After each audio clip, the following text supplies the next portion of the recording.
Hello, everybody. Welcome back to the Sleep Sleeper series. We're up a lot earlier than we usually are on this account, or at least I am. Um, and I do want to see how the Marowak is looking. It's level 21. Raticate got up to level 26, as you can see there. This new team that we're rocking is really doing well, but I do want to see. I do have 5 Handy Candy S and 1 Handy Candy M. I don't think that's at the point where we could actually get him to level 25 yet, but I am interested to know exactly how far that would get him. I'll be checking every day until I can block step him to level 25, because that is just such a huge step up once he gets that berry finding S. So starting it off a little bit different. Looking at level 21, we're 320 XP away. We got four Cubone candies. What was it? 5 Handy Candy S, 1 Handy Candy M. Where does that put us? We're just 44 candies away from getting him to that level 25. We could get him to level 23 right now, but I like to do lockstep investment in case I change my mind about things. Gives more flexibility, so yeah. If I could get him to level 25 right away, though, I would. Berry Finding S on a Berry Finder is huge, especially early game. Doesn't even need to be a fantastic Berry Finding S, Berry Finding Pokemon. Just anything with Berry Finding S is good early game, pretty much. So yeah, that's what we're looking at. The helping bonus on this Rattata is going hard. The Drifloon actually gave me a spit up after just one proc of Stockpile, which unfortunately is the worst value you can get from the skill. Because 0 actually outputs a higher average per proc, so it's better to have 0 than to have 1. There are ways you can manipulate it to basically force a spit up, or force a stockpile instead of a spit up, by deleting stockpiles, or by deleting spit up triggers until you get to 10, by using the airplane mode trick to detect it. But I think that's going to be patched out, and I don't want to rely on sketchy tactics. And also, if I was to account for that, that actually makes Drifblim way better than what this account assumes he is, so I'm not going to be employing that tactic at all. Balanced type sleep, as always, because his phone doesn't actually track anything. Would you look at that?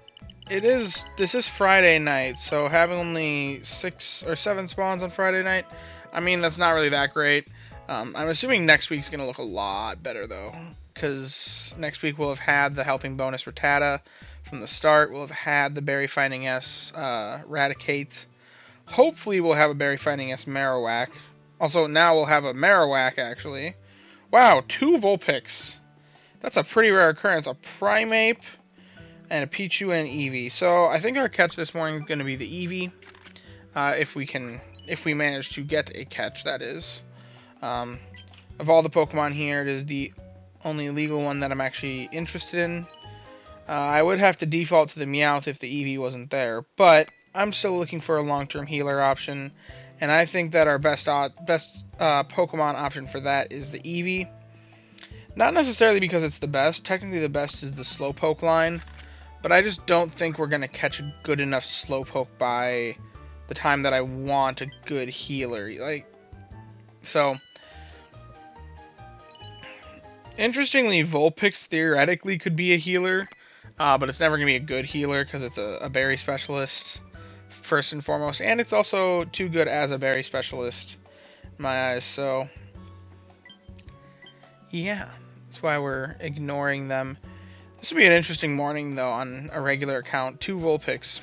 Vulpix is a weird Pokemon in the meta of this game, because it's not, like, the best at doing anything, but it's a good secondary option to Typhlosion, and there's actually reason to run both a Typhlosion and a Ninetales.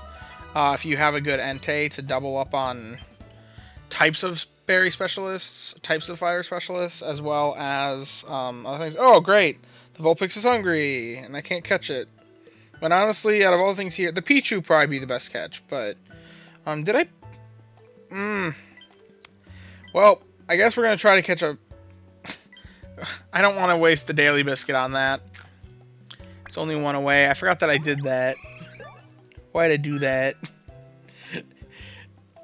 I like to gamble sometimes, so I leave Pokemon like that. Well, I guess we'll also try to catch... Well, we'll catch a Meowth. There's enough here. Maybe Meowth can do something for us. Persian, one of the worst Pokemon in this game, if not the worst.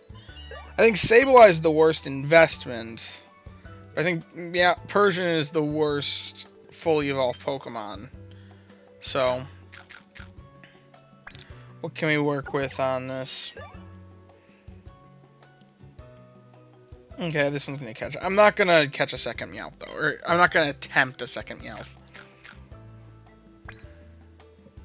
Because even on an account where we're working with the worst, Meowth still isn't good. What it does is something that I don't need. So, This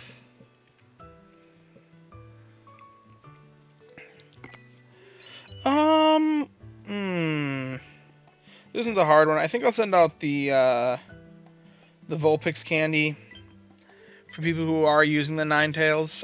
Pichu's the more meta Pokemon, more people are using it, but Vulpix is rarer.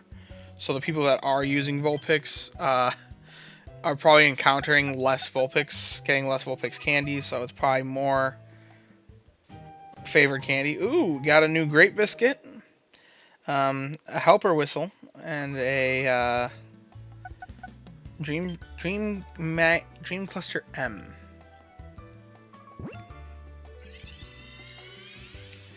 We got the Eevee now. Sassy Nature. Pretty certain that's just a neutral one. I think. I could be wrong on that though. It's got skill level up M, but it's a bit late. Oh no, that's a main skill chance up. So, if this were upside down, I'd probably consider it. If helping bonus was first and research XP bonus was last. I will actually start it though. Because just having that at level 10, I mean, research XP bonus is a pretty useful skill to have available to you to, like, just pick a night and run the Pokemon. Even if you don't intend to actually invest in it to a higher level, just having that skill, you can benefit from it without actually investing in a Pokemon with it long term.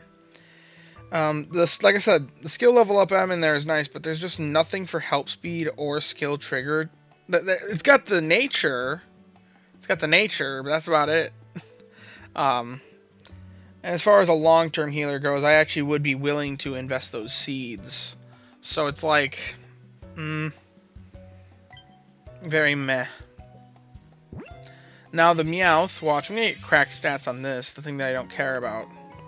Adamant Nature, that's a good nature. That's speed of help up, ingredients finding down. That's notably what a lot of people consider to be the best nature for berry specialists. I would agree with that assessment. Even though ingredient finding down is a minor boon over the other help speed ones, it does still make it easier to use your berry specialists. But it's good on anything except for ingredient specialists. So we got Mono Milk, which is interesting. It's got skill trigger M eventually, so it would be proccing its skill a little bit more. It's got the inventory up L, which is nice on skill specialists to guarantee double procs in the morning. But even with this, I'm just never going to invest that much into a Persian. I would need skill trigger M on it, because otherwise it's not going to be worth the seeds on a free-to-play, even if it's got the most cracked skill trigger sub-skills possible. I'll hold on to it because it is kind of interesting. If my box fills, I won't star it, but I'll hold on to it. Because if I do need a Dream Shard Magnet Pokemon for some reason, sure, it's there. Also, we don't know what this challenge mode they're talking about is going to be, or what that's going to look like. I'll be interested to see if it makes it, like, it bans certain top tiers. So then, like, more lower tier Pokemon are more usable in, like, these regards. And then, because of that, you can only get certain rewards from using these specific Pokemon, so then, like, I don't know, that could be interesting. We don't know what it's going to look like. That's all speculative. And if that's the way it works, then this account's going to thrive. because I've only been catching those bottom tiers, but yeah. Well, looking at the sleep style decks, we're at 18.1% of the decks so far, so that's pretty good to see. Anyway, if you have enjoyed the video, please leave a like and subscribe. As always, I thank you guys for watching, and I hope that you have a wonderful day.